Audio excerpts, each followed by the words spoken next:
all these great organizations that bring Torah literally to tens of thousands of people throughout the year. I had the zchus a number of years ago to be in Israel and to be in the Hidabroot office. Unless you've actually been there to see it, you can hardly believe it.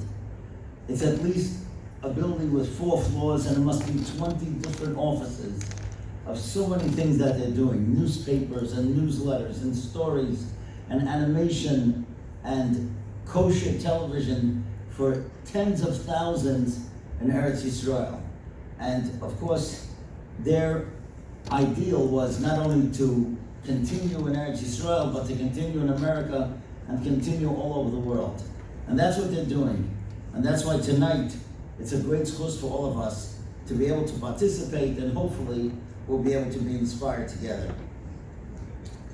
Many of you know that over the last number of years, since 2003, I have the great zchus to take many, many people every summer. We go to different places. It's always different people, although when we go to a new place, some of the same people come again. We go to places where Yiddishkeit flourished. And in the beginning, first we went to Lithuania. And when they first told me, we want you to take people to Vilna, I was thinking, Vilna? Wow, I mean, that's like from a different world. Whoever thought that I would be able to walk in the same streets where the Vilna Gaon walked? Or to go to Radin where the Chofetz Chaim, it was like unbelievable. It was like so foreign and so distant. But of course I did a lot of research, and year after year, one year we were in Lithuania, another in Poland, and another year in Spain, and then in Ukraine, and Frankfurt, Prague, and Vienna, Morocco, all these places where Yiddishkeit flourished. So a few weeks ago, I took about 70 people to a place I had never been before. And that was in 3 Scandinavian countries, in Denmark, in Sweden, and in Norway. And I would like to invite all of you to come one day to these kind of places, and you learn so much about each place, about the Yiddishkeit that was there. And the place that I would like to begin talking about tonight is a place called Sweden. And the capital of Sweden is a place called Stockholm. Now, many of you, certainly the Talmidei Chachamim here, know the name of Rabbi Shlomo Wolbe. Rabbi Shlomo Wolbe was the most brilliant person. I had the zchus to meet him a few times when he was in Eretz Yisrael. He passed away a number of years ago. And he was the mashgiach of the yeshiva called Be'er Yaakov. He wrote wonderful, wonderful sefarim. He wrote about Zriya Ubinyan Bechinuch. If you understand Hebrew and you have children and grandchildren, you should get that book. It's a thin little book, but it's worth its weight in gold. It tells us how to raise a Jewish child. And they translated it into English, Planting and Building, Raising a Jewish Child. It's a fabulous little book. And he also wrote a sefer called Alei Shur, which is about Jewish philosophy. Now, many, many people know that he spent most of his adult life in Eretz Yisrael. But he was a Talmud in the Mir Yeshiva, in the town of Mir. And he had a Rebbe that he loved very much, Rabbi Yerucham Levovitz. Rabbi Yerucham Levovitz's wife is buried less than 10 miles away from here. And many times we go next week, we're going to go to her kever, to her gravesite. She's buried right next to the wife of the Chofetz Chaim, so you could imagine what kind of holy place that is. But Rabbi Yerucham Levovitz was the mashgiach in Mir Yeshiva, and Rabbi Wolbe was his pupil. Now, some of you who know the history of the Mir Yeshiva know that during the Second World War, they had to get out of Lithuania. They had to get out of Poland. And so somebody was very, very helpful to them.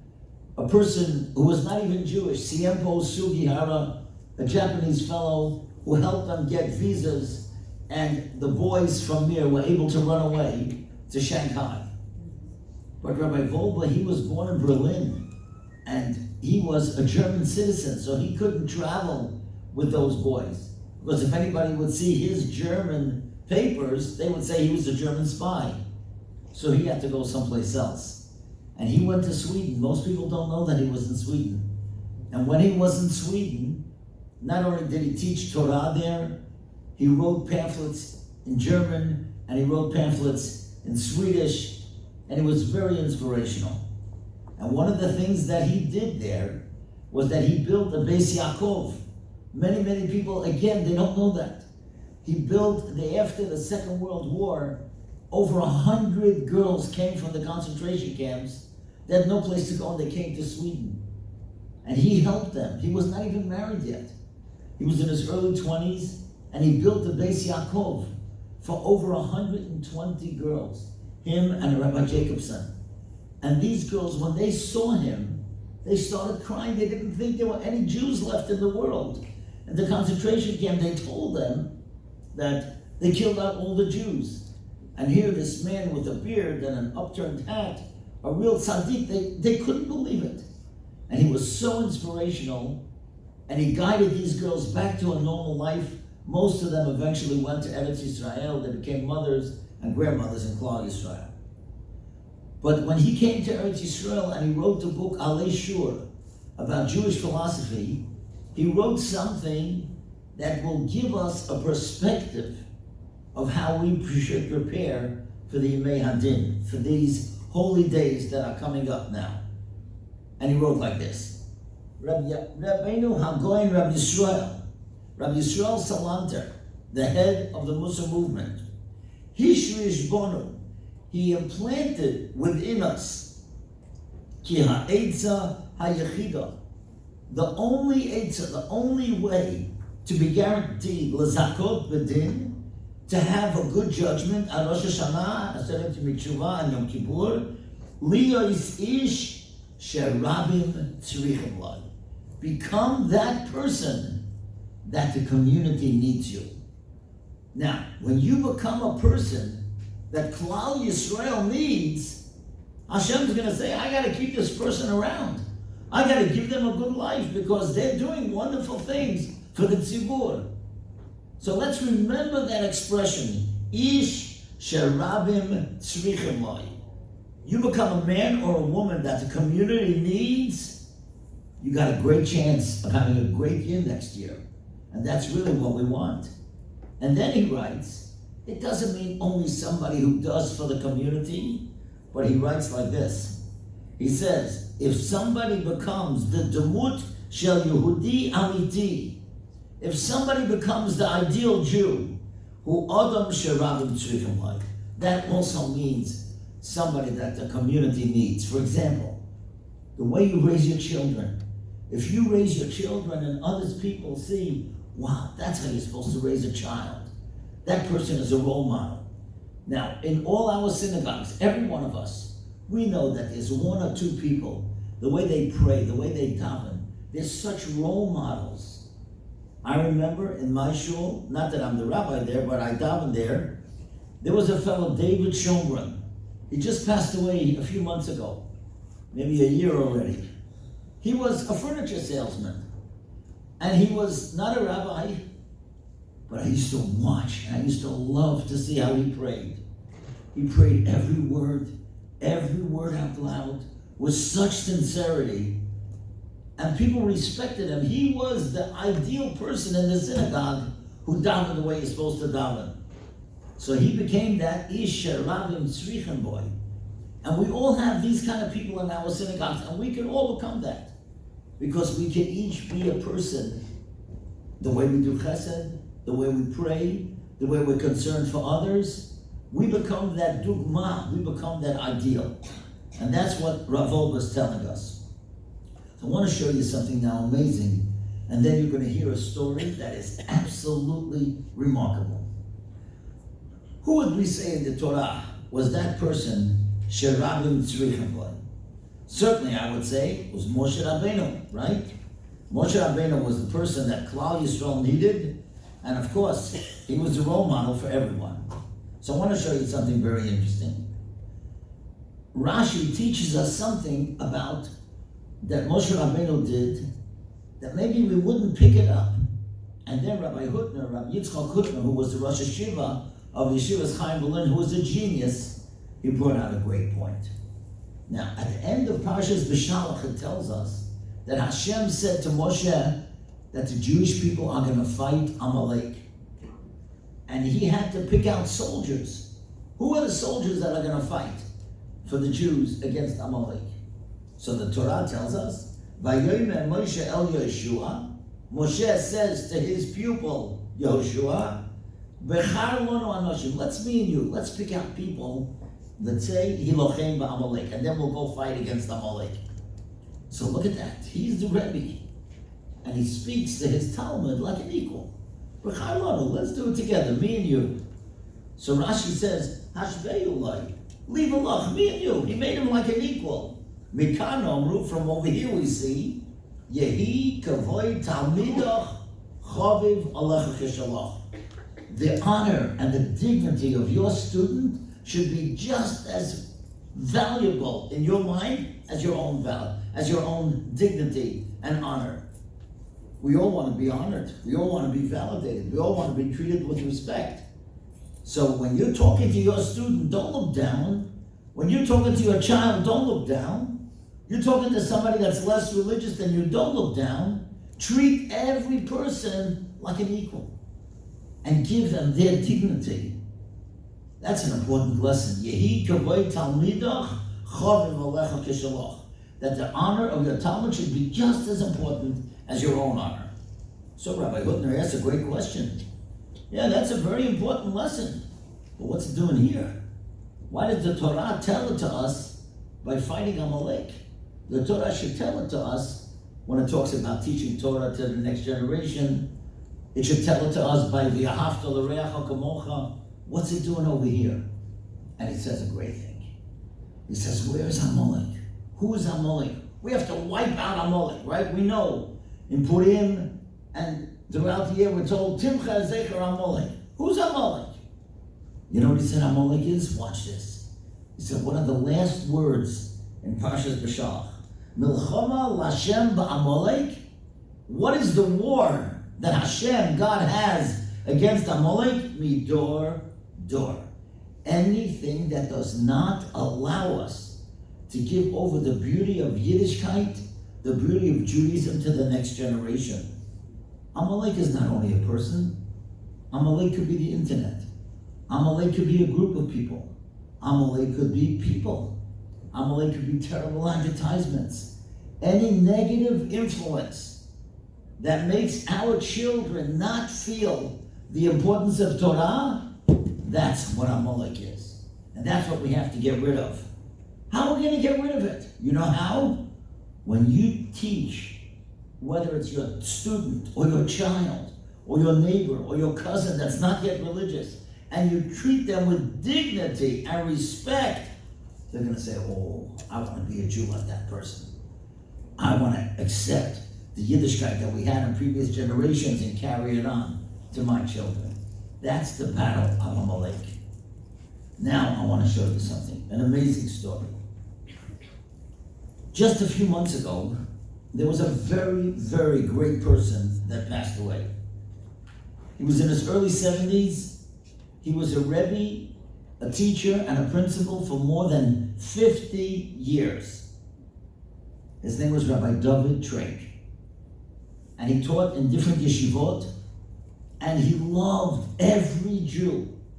Every person that he came in contact with, he'd give him a hug, and he'd make him feel special, and he found something so beautiful to say about every person. And he would always compliment you. And every person was convinced that they were his best friend. But of course they were wrong, because I was his best friend. And sometimes he would call me, and he would say, Rabbi Krohn, I want you to know, I read your story in front of the whole class. And your books are wonderful, and your CDs are wonderful. And I felt very special till I heard him tell it to other people also. And he said it with the same enthusiasm. And that's what I want to talk about tonight. Tonight, we have to learn how to compliment, how to give chizuk, how to make somebody feel special.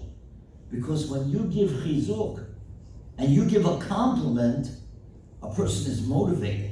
A person feels great about themselves. They want to accomplish, they want to grow. And that's what he did. Now listen to this story. he taught in a certain yeshiva where there were many, many boys that were on the fringe. And they needed a lot of love and a lot of care, because otherwise they would have gone off the derech. And that's why they went to that yeshiva, because they were looking for special teachers. Now, when I first told this story a few months ago, people called me and said, that's impossible that such a story could happen. I said, what do you mean it's impossible? I heard it from a very reliable source, Rabbi Gedalia Zlotowitz, who's now the head of ArtScroll. He took over for his father who passed away.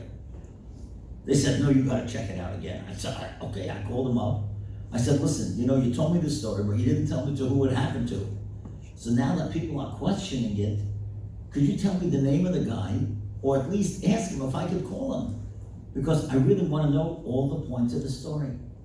He said, okay, I'll call him. He calls me back a couple hours later. He said, the fellow said you could call him, but you can never say who he is, because he's embarrassed, as you'll see why. And I spoke to this fellow. Today he's a famous person. Many of you might even know his name, which of course I can't say. And he helps thousands of people around the world. But when he was 16, he was in this yeshiva. He told me he didn't even have a license. And one Friday night, he went to the parking lot of the Rebbe's in that school, and he stole Rabbi Trank's car. And another boy in the yeshiva said, what are you doing? He said, I'm going to the movies. He says, it's Friday night? He said, yeah, I'm going to the movies. So the boy says, could you take me? So he said, what are you, crazy? I'm doing something wrong, and you want to, I'm not going to take you. He said, well, I'm going to get you in trouble. He said, well, you can do whatever you want, but I'm not taking you. And sure enough, the guy himself told me, he didn't even have a license, but he knew how to drive, and he went to the movies. Of course, this guy goes to Rabbi Trank, and he says, Rebbe, I want to tell you something, your car's missing from the parking lot, because this boy took it, and he went to the movies. He said, you're kidding, yeah, really? He said, yeah, that's what he told me he's going. So Rabbi Trank walks 1.5 miles to the movie theater. And there's a lady at the counter, and he says, ma'am, I'm a rabbi, I'm not going to the movies tonight. But there's one of my students is in the theater, and I've got to tell him something. Can I just go in and tell him something and I'll come right out? And the lady said, yeah, sure. And he comes in. Now the guy who's telling me the story said, I'm watching the movie, and all of a sudden I see somebody sitting down right next to me. I take a look. It's my Rebbe. I couldn't believe it. I said, Rebbe, what are you doing here? He said, well, I came to tell you something. He said, how'd you get here? He said, well, I walked. He said, I feel so bad you have to walk. He said, what do you want to tell me? He said, I want to tell you that the popcorn that they sell in this movie theater is treif. So don't buy the popcorn. Because if you buy the popcorn or any other food that's treif here, it can affect your neshama. Because when a person eats something that's not kosher, it affects his neshama. So I came to tell you that don't buy the popcorn or any food here tonight. He said, that's all you came to tell me? He said, yeah. I'm going back, I'll see you in the yeshiva. The guy was so shocked. He told me, he took a hold of the Rebbe's hand. He said, Rebbe, don't go, I'm going with you. And together they walked back the 1.5 miles to the yeshiva. They left the car, obviously, in the parking lot. And this fellow told me, for the whole 1.5 hours that we walked back, we spoke about everything, but not once did he say anything about the stolen car, and not once did he say anything about the movies.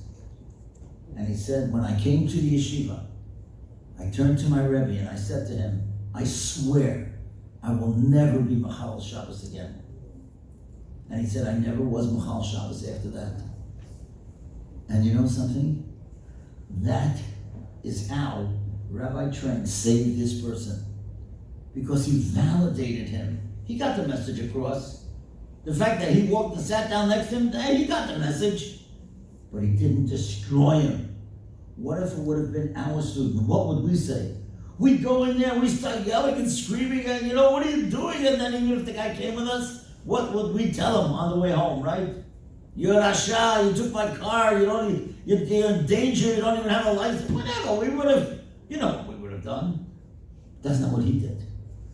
He validated him. Yehi kavod talmidoch chaviv alecha kishaloch. You don't have to destroy somebody if they did something wrong. You have to tell them that they're good, but they could be better. So now listen to this. Of course, as I told you, he became a very religious fellow eventually. And today he's helping Klal Yisrael. Now, I wish I had a big screen here, but I'm going to hold up these pictures so that when you watch it on TorahAnytime.com tomorrow or whenever you watch it, you'll be able to see it up close, and you certainly, after I finish, you're all welcome to come up here and see it, because you're not going to believe what I'm about to tell you. A couple months ago, it was Parshas Pikudei. Pikudei is the last Parsha in Sefer Shemos. So Rachamim, when I hold up the picture, please focus in on it, okay? So everybody will be able to see the zoom of what I'm about to show you. I get a call from a call-out fellow in Houston.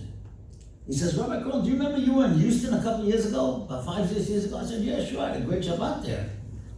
He said, you remember you met a kid with one hand? I said, I met a kid with one hand? I thought, I would remember that. He said, well, you did. And not only that, you told him that if he sends you an invitation to his bar mitzvah, you're going to try to come. I said, well, I didn't get any invitation, for a kid from Houston. He said, I'll tell you why you didn't get the invitation. You see, last week or 2 weeks ago, when his father, this boy Nehemiah Pasel, when he was sending out the invitations, he said to his dad, he said, I want to send Rabbi Krohn an invitation because he said he might come. And the father said, no, we're not sending him an invitation. He said, why not? He said, because he's such a nice guy and he's very busy. So if he gets an invitation, he might feel obligated to come, but he's got no time to come. We're not going to send him an invitation. That's why he didn't get an invitation. But the caller guy says, maybe you could call him. Call the kid. He was hoping that you might come, but you didn't get an invitation. Maybe you could give him a bracha. I said, of course, give me his number. I'll call him in a second. 5 minutes later, he calls me back. He gives me the telephone number, and I call the sweet kid. Now, I know that he only has one hand, so I certainly wasn't going to talk to him about tefillin, right? So I said to him, Nehemiah, I heard you're a very special boy. Are you going to read the Torah this Shabbat? Are you going to lay? He says, yeah, Rebbe, of course I'm going to lay.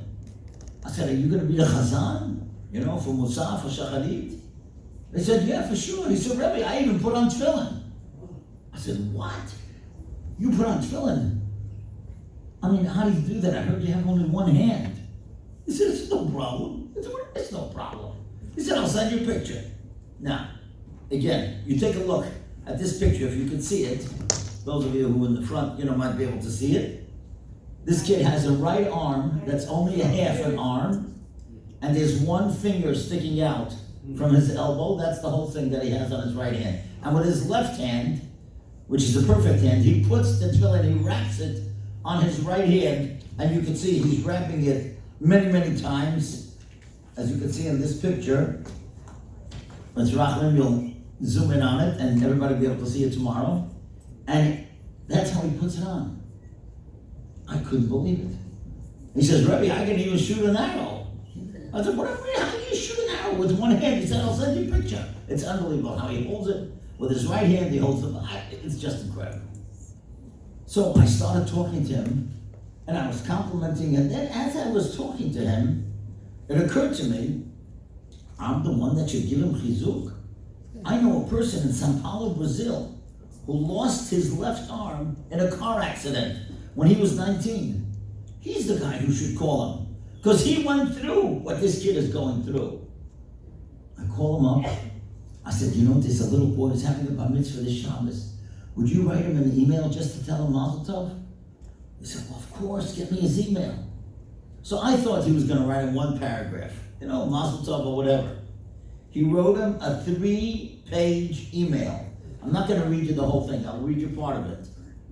And Brian Patel, the father of Nehemiah, told me that when he got this 3-page email, the father framed it and he hung it up in the little boy's room.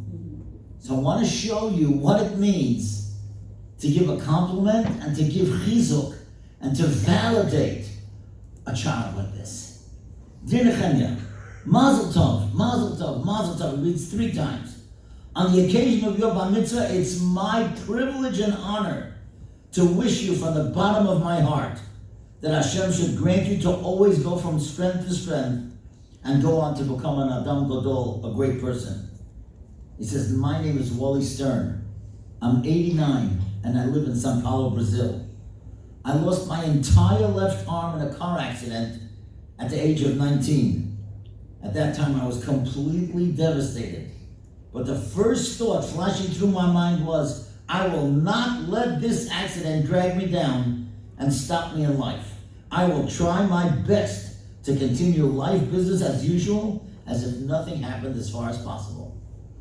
And he taught this little boy, which teaches all of us, a handicap is only a handicap if you think it is. But if you go on with your handicap, whatever it may be, and you treat yourself as normal, everybody else is going to treat you as normal. It's only a handicap if you believe it is. And you know what he says? You wouldn't believe it. He says he's a wealthy man today. He supported one of the Shas Gemaras in Art Scroll Masechta Horayos. You can look it up. And he spends a lot of time with an organization in Israel that helps pregnant women. It's called Efrat. But this is my favorite paragraph. I've always loved to assist people wherever I could. My handicap has not withheld me from doing anything of the above. It never stopped me from driving a car. Imagine that, he's driving a car with one hand. I used to play tennis when I was younger. Imagine playing with tennis, and here, listen to this. And I even started to ski at the age of 50, doing so for many years. Could you imagine? I wish I had a video of that. A guy with one hand is skiing at the age of 50, and he's doing it for many years. And then he writes him, he said, I know what it's like. You're going to be this Shabbat. You're going to come up there and everybody's going to be staring at you. Don't worry. Just treat yourself as regular. And everybody will treat you as regular. And then he gives him a bracha, and he goes on with the letter. That's what chizuk is all about. When you see a person who's gone through a handicap and reaches out to another person who has that handicap and makes him feel special, this kid is unbelievable. Now, most of us in this room, most have gone through stuff. Sometimes it's a family problem. Sometimes it's a health problem. Sometimes it's a financial situation, or a problem with shidduchim, or a problem with children, or marriage, a divorce. But if Hashem blessed you and you got over that problem, you have the obligation to go over to somebody else who's going through it and tell them, listen, if I made it, you can make it.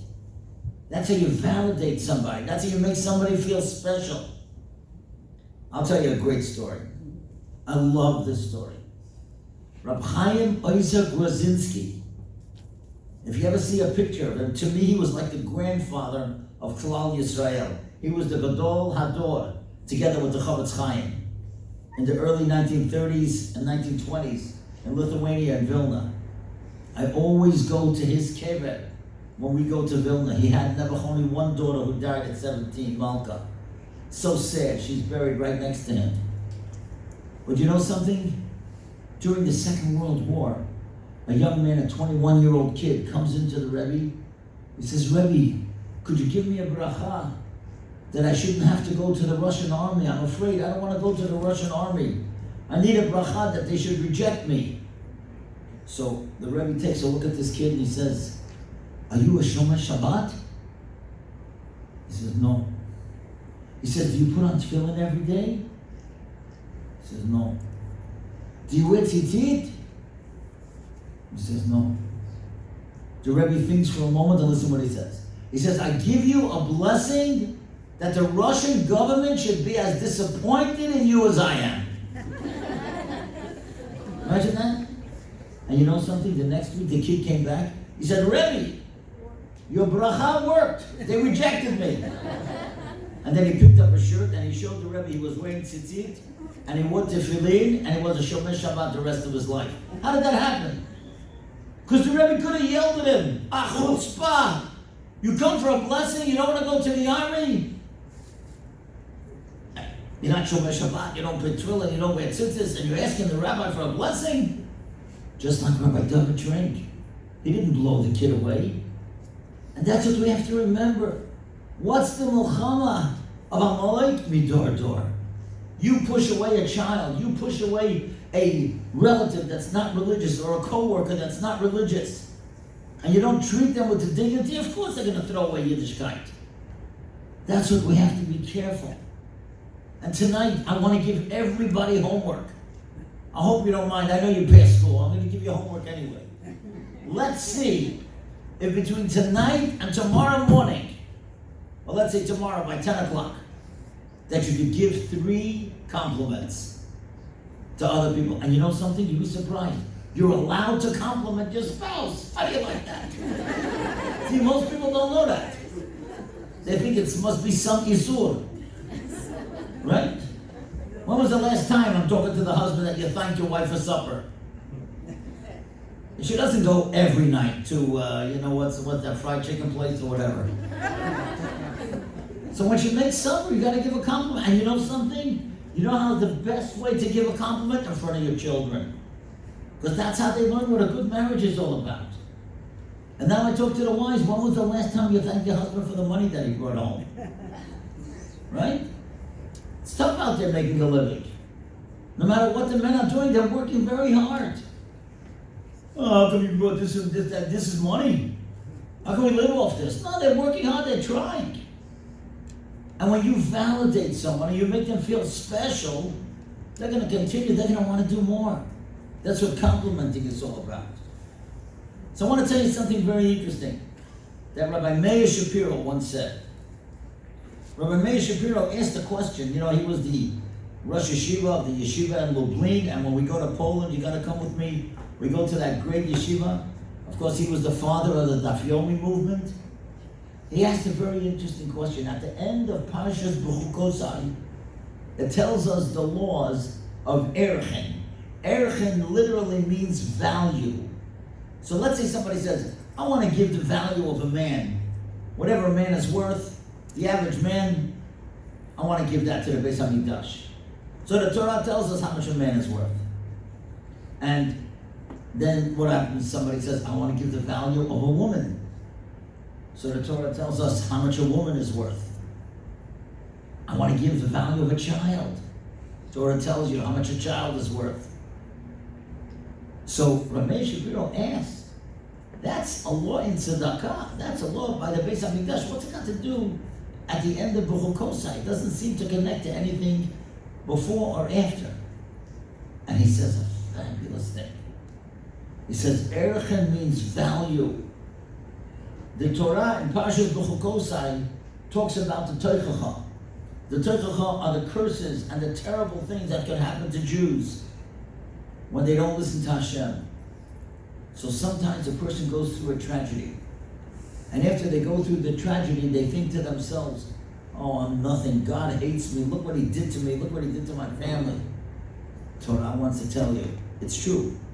You went through a tragedy, but you have value. Every person has value. Don't look down upon yourself. For whatever reason, we had to go through what we had to go through, but every one of us is special. Erechim, that's why it's right after the Tochacha.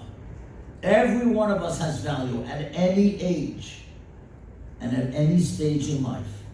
Never look down at yourself. There's 3 things you gotta believe in. You gotta believe in Hashem, you gotta believe in Torah, and you gotta believe in yourself. Just remember that. Don't listen to what your mother-in-law says about you. And don't listen to what your sister-in-law, who you haven't spoken to in 8 months, says about you. Or your brother-in-law. We all have situations like that. Everyone is special. So I gotta tell you a great story that happened with me when I was in the 9th grade. Now, some of you know that I've had the great zchus to write a number of books. How did I learn how to write? I learned it from my mother. I had the greatest mother in the world. And she taught me how to write. In the beginning, I know I'm saying this in front of the whole world because Torah anytime, she used to write my compositions. And I used to get straight A's. I loved it. That's how I got to learn to write. And by the way, folks, I want to tell you something. I'm a big believer in parents doing homework for their kids. I want you to know that. I don't care who's listening, out there. Because you know why? Because you know what? All the kids are cheering. You know why? Because it makes a connection. The parents are doing it together with the kids. So what? So the mother wrote the composition. What's the difference? But the kid feels close to his mother, and then eventually he's going to write it. And if the father helps him with his math problem, and he does it for him, the kid is proud. My dad got the right answer. I'm going to do the same thing. I'm telling you, I'm a big believer in that. I know many educators think I'm crazy, but I still believe it. My mother taught me how to write. I don't want to say you shouldn't be an ayin hara how many books I've written. So in the 9th grade, my mother comes to PTA, and we had a great teacher. It was my favorite teacher, Mr. Hyman Ozer. And he says to my mother, Mrs. Krohn, your son is a good writer, but he's never going to write a book. 9th grade, he's telling my mother about a book. My mother wasn't thinking in the 9th grade that I was going to write a book. So she said to him, Mr. Ozer, why do you say my son won't write a book? Nah, he's too religious. Nobody's ever going to read what he writes. Okay. Now, I'm sure that by the time the next mother came in, Mr. Ozer surely forgot what he said. My mother didn't forget, and I certainly didn't forget.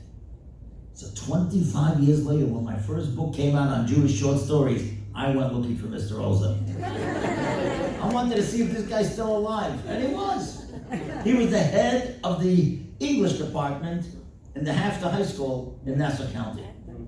I called him up. I said, Mr. Ozer, remember you taught interpreters many years ago? He said, yeah, I had some good years there. I said, my name's Paysach Krohn. Do you remember me? He said, I think I remember the name. I said, I got a present for you. What can I bring you the present? He said, after 25 years, you got a present? Wow, that's so nice. You can bring it tomorrow. I said, okay, great. I'll come.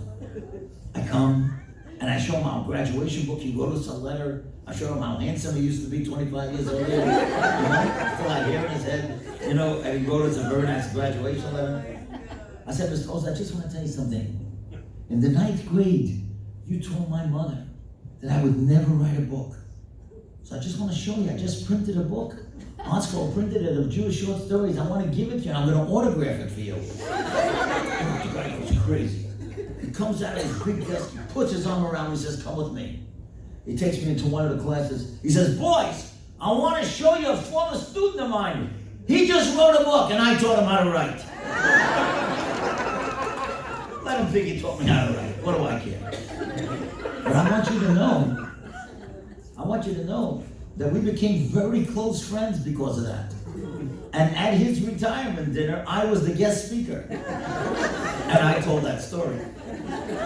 What I'm trying to bring out is, imagine in 1985, when I first started writing that book, that I would think to myself, oh, this is crazy. I'm going to write a book.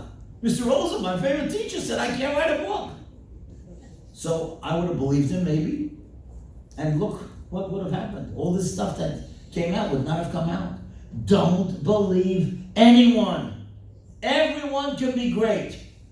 And you know how you can make your brother and your sister and your friends great? By giving them compliments. And giving genuine compliments. And telling them that they can accomplish. And they can do great things, because we can all do great things. Look at the 2 brothers. I don't mean to embarrass them. Yaniv and Rabbi Ilan Meirov. Really? Don't do it, because he'll be embarrassed. But really, the whole crowd should stand up and cheer for him. Really, that's true. And you know something? How did he become who he became? I'll tell you a little story that his brother, Rabbi Ilan, once told over. I'm writing a Haggadah. Bezrat Hashem, I hope it'll be out in time, for the coming holiday of Pesach. My name is Pesach. Maybe I'll call it Haggadah Shel Pesach. Rabbi Paysach Krohn. But in there, I wrote the story. You see, Mrs. Meirov, his mother, when these children were very young, there's a third brother, and she took them to a school because she didn't know where to send them to a school. So she took them to a certain school that was run by conservative people. I don't want to mention the name. And she looked around the hallway. She looked at the kids in the school. I'm embarrassed to tell you this, but one of the things that bothered her was that the rabbi didn't have a beard. Every time Elul tells that story, I want to hide. But okay, fine. But anyhow, so she decided she's going to go to Rabbi Geltzeller of Or Yisrael. Or Yisrael was a wonderful school in Forest Hills. And Rabbi Geltzeller started interviewing her, and he saw that the kids really didn't have the background, and he felt that it was not the right school for them. But she saw Rabbi Geltzeller, that looked like a big tzaddik, a long flowing beard. She saw the pictures on the walls of the school of all the Gedolei Torah. And this is where she wanted to send her child. And she's beginning to realize that Rabbi Geltzeller is trying to tell her that he's not going to accept them. And she just sits there, and tears are rolling down her cheeks, because she knows that he's going to say no in a few minutes. And when he saw her tears, he said, the kids are accepted. Imagine that. That's where you get a child like that. That's how you have children. When you're a mother and you want so much that your kids should learn Torah and be in a good environment to such a degree that you're going to cry if it doesn't happen, oh, Hashem takes care of it. So all those kids that Chazak is taking out of public school, they're all the grandchildren of Mrs. Meirov, so to speak, or Rabbi Geltzeller. I can't figure out who's the real grandfather or the grandmother here, maybe both of them. But that's what compliments are all about. Giving chizuk, telling people they could be great. Rabbi Ilan, Yaniv, do we have a few more minutes? 5 minutes, right? Okay, fine. So I want to tell you one more thing, and then we'll end with a fabulous, fabulous story. You know, I have a grandson. Actually, he married my granddaughter, but I love him like my own grandson. His name is Moshe Dov Heber, and he is a Rebbe, he's a teacher in the Yeshiva Ketana of Waterbury. By the way, that's an up-and-coming, great, great Jewish community. They have, I think, 600-700 kids already in the Yeshiva Ketana Day School, boys and girls. It's fabulous. So when I told him I was going to speak about this topic, he said, you know, I'm going to try something in my class in the 6th grade. And he said to the boys, did you ever get a compliment that made you realize that you could do something special? He asked all the boys in his class. And it was remarkable, some of the answers. One boy said, people said I have a nice voice. So I began to sing in a choir, and now they give me solos. Because people said that he had a nice voice, he decided, you know what, maybe they're right. Another kid said, the principal told me that I could learn more than 20 minutes in a row. I used to learn only 20 minutes and then I stopped, I got tired. But the principal said I had the capacity to learn more, and now I do. And I'll tell you a story that's heartbreaking. I was at a hotel for Shabbat a couple weeks ago, and a grown man who's a grandfather already, told me this story. He said, my father was a great chazan about tefillah, and I always wanted to be like him. But every single time I prayed for the Omid, he never gave me a compliment. He always said, boy, if I would spend more time with you, you'd be even better. He said, I was dying for his recognition. He never gave it to me. Near the end, when he was dying, I came into his room and he said, you know something?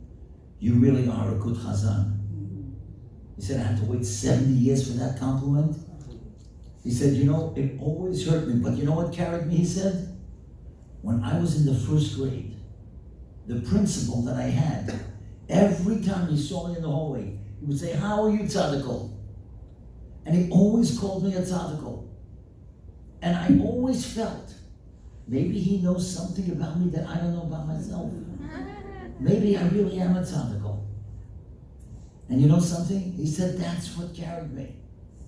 And years later, he met the principal, and the principal didn't even remember that he said it to him. But take a look at that kid over there. He's a tzaddik. This kid with the red shirt, they're tzaddik, right? The rest of his life, that boy with the payas and this kid here with the red shirt, they're going to remember that Rabbi Krohn called him a tzaddik, right? Right? You remember. You're going to remember that. And then one day when we read about them, that Rabbi Meirov's son is introducing them, right? At the Hidabroot in Yerushalayim. No, they got to start right here. Because we said they're special. And everybody can be special. So I just want to end just with this great story. Let's review quickly, and then we're going to end with this fabulous story. Let's remember, we have to become that person, as Rav Volba told us, Ish Sherabim Tzrichim Boy. The person that the community needs. It doesn't mean only to be involved in public stuff, but to be that person who is a dugma, who is the role model. You know, in my shul, where I daven, I have a few different shuls that I daven in Kew Gardens. I'm not the rabbi of any of the shuls, but you know, go to different shuls. There's one guy who's my teacher in Bein Adam L'Chavero, in greeting people. Nobody says good Shabbos to you like this guy. His name is Gedalia Benkowitz. He gives you a good firm handshake and he gives you such a warm compliment, and everybody, after they say good Shabbos to the rabbi, they go to him. Because he makes everybody feel special. He walks into a grocery store, all of a sudden everybody's smiling. I know it's crazy to tell you this, but I remember one time, you know, there was some music going on in the store or whatever. It's a mom and pop, grocery store, so it's not like, key food or anything like that. And he started dancing in the middle of the store. And everybody's watching him, he's making everybody happy. It's unbelievable. So, I love to say good Shabbos to him. You know why? Every time. He gives me a good firm handshake. He says, Rabbi Krohn, you're a giant among men. How many times do you think you can listen to that? Believe me, 1,000. And you know it's coming, and he means it. Now, whether I am or not, but he means it. And that's what it makes you feel good. So, we've got to learn how to compliment. Look what Rabbi David Trank did with that boy in the movie theater. He told him about the popcorn, but he got the message across. And look at Moshe Rabbeinu, how he treated Yoshua. He treated him like an equal. Look how Wally Stern wrote to that boy, Nehemiah Passel in Houston, and made him feel like a king. And he told him he doesn't have a handicap. If he thinks he has a handicap, it's a handicap. Otherwise, it's not. Let's remember what Rabbi Chaim Oizer did. How he gave the bracha to that young boy and told him that he wishes that the Russian government will be as disappointed in him as he is. That's how he built him. So I want to end with this great story. Many people know that after the Second World War, there was a place that were called DP camps. DP means displaced persons. There were people, they had no homes to go to. They were displaced. They had no relatives that were left. They didn't know where to go. And so there was a great, great rabbi. He was the Kloisenberger Rebbe. And Rahman al-Islam means God should protect us. He lost his wife and 11 children. But he also came to the DP camps. You know why? To give chizuk, to give encouragement. And just like Rabbi Volba did in Sweden, Rabbi Halberstam, what he did was he built, or he put together in a building, a girls' school, and another building he put together a boys' school. And the kids were getting revived and getting back some of their enthusiasm for Torah and for Judaism. But there was one boy, his name was Meshulam, who came from a religious family, but he lost his parents and his siblings. And he decided he didn't want any more connection with Judaism. And people tried to talk to him, but He wouldn't listen. And then what happened? Somebody went to the Rebbe and said, you know, this boy Meshulam, he came from a very religious family, and he used to be religious himself. Maybe the Rebbe could speak to him. So the Rebbe said, of course, let him come in, I'll be happy to speak to him. Now they told this boy Meshulam that the Rebbe wants to speak to him. Now, of course, he didn't want to speak to the Rebbe because he knew what the Rebbe would try to tell him. But how could you not go to the Rebbe? The Rebbe was the tzaddik. So he came, and he decided that he's only going to give one-word answers. And he's not even going to look at the rabbi. Comes inside. The rabbi says shalom to him. Shalom aleichem. He said, you're Meshulam, right? He said, yeah. He said, you're the son of Banish. Is that correct? He said, yeah. Then the Rebbe says to him, I heard you used to be a big masmid that used to learn very diligently. He said, yeah. And then the Rebbe said something to him that shocked him. He wasn't expecting this. The Rebbe said, you're angry, right? He looked up at the Rebbe. He wasn't expecting that question. And the Rebbe said, I know why you're angry. Because they took the best ones and they left you. He said, I feel the same way. They took the best ones. They took my wife and my 11 children and they left me. And me and you are the same. They took the best ones and they left us. And the Rebbe started talking how he missed his wife and his children. And that he was the one that was left. And the Rebbe started crying. And he put his head on Meshulam's shoulder. And he held them and he said, they took the best ones and they left us. That's why I was so upset. And all of a sudden Meshulam, his heart opened up and his emotion burst forth. And he started crying together with the Rebbe. And Meshulam told me the story. See, Meshulam eventually grew up and he lived in Baltimore, but he had a relative here at Kew Garden Hills. And I met him just a few blocks away from here. He told me they cried for 25 minutes straight. And all the Rebbe kept on saying was, they took the best ones and they left us. And then Meshulam told me that after 25 minutes, the Rebbe kissed him on his forehead and he wished him well. And he told me that that night was the first night that he said Kriyat Shema in 5 months. And so I remember sitting in the kitchen with him, just a few blocks from there. I said to him, Meshulam, you gotta tell me, what was the difference the way everybody spoke to you and how the Rebbe spoke to you? And he said something that I will never forget. He said, everybody spoke to my head, the Rebbe spoke to my heart. And that's why he changed. And that's how you give a compliment. And that's how you validate someone. You can't just go give a compliment and if you don't mean it, the person knows you don't mean it. And it's worse. But if you think about the good of someone and you give them a genuine compliment and you tell them, you know something? I love how you daven. I love how you bring your kids to shul and you daven together with them. I love how you do certain things, whatever it is, even the way they dress or whatever. And when you hear a compliment that comes from the heart, oh, then it makes a difference. And so therefore, let's do that tonight. Let's do that tonight.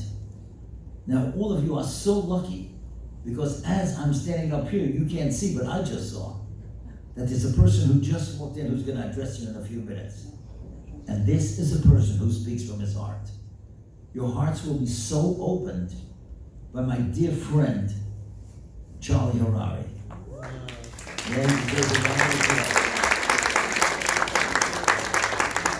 And if you think he's a good speaker, you should hear his son Moshe. He's terrific. But it's really my honor to be in the presence of Charlie because he's going to speak to us from the heart. And hopefully I was able to try to convince all of you to start giving compliments and to mean it from the heart. And you see that not only will you make others feel better, but you'll feel better as well. And as Rabbi Shlomo Volba told us, we can become in that way ish sherabim tzrichim boy, that we should all have a good year, a gesund year of brachas and nechomos and yeshuas. Thank you for inviting me and thank you for listening.